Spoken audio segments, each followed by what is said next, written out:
Quyosh tog'lar ortiga bosh qo'yib, ona zaminni qoplab borayotgan qorong'ulikni shaharning xilma-xil chiroqlari zarrin nurlari bilan yoritayotgandagina umrimizni yana bir kuni o'tganini, zamin uzra oqshom qo'nayotganini ko'rib, qalbimizda so'z bilan ta'rif etib bo'lmas ajib hislar uyg'onadi.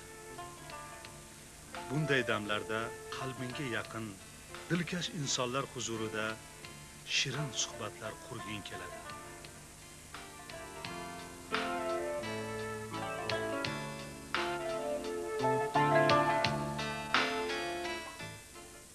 Muhtaram tomoshabinlar, bu yakshanba oqshomi biz hurmatli ustozimiz, butun Oynai jahon va radiodagi rejissyorlarning ustozi, Tabarruk otaxonimiz ustozimiz Ne'mat akamizni xonadonlaridamiz. Avvalo xush kelibsizlar. Mana bugun dam olish kuni. Shunday kunlarga yetkazgan uchun beadab shukrlar qilishimiz kerak. Mana o'zimizni neftimiz chiqdi. O'zimizni bug'doyimiz bo'lyapti. O'zimizni mana elektr chiroqlar yetib ortadigan bo'lyapti. Butun dunyoni hamma yog'iga bolalarimiz, eng qobiliyatli bolalarimiz borib hamma yoqda o'qiyapti. Demak, dunyo bizga ochildi. Dunyo bizni taniyapti. Biz dunyoni anglayapmiz.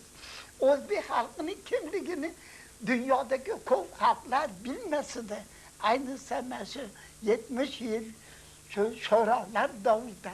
Chunki bizni asl nasabimizni yo'qotishga harakat qilishardi. Chunki kimligimizni anglamasdik. Bugun oqshom kuni odamlar mana go'zal dasturxon ustida duoyi fotiha qilib o'tiribdi. Kamchiligimiz yo'q emas, bor. Lekin bular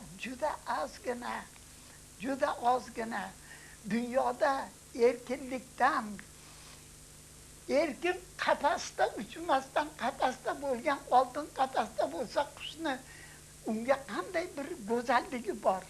Qushga kerak doim erkinlik, ozodlik. Shu kunni, har nafasni qadriga yetish kerak. Har daqiqani qadriga yetish kerak. Shu qimmatli vaqtni bekor o'tkazmasdan vatanimizni ravnaqi uchun, uni yuksaklarga ko'tarilishi uchun qo'ldan kelgan har bir ishni qilish kerak. Ozgina g'ururlanishimiz kerak. G'ururlanganda ham haligi samimiy g'ururlanishimiz kerak. Kamtarona g'ururlanishimiz kerak.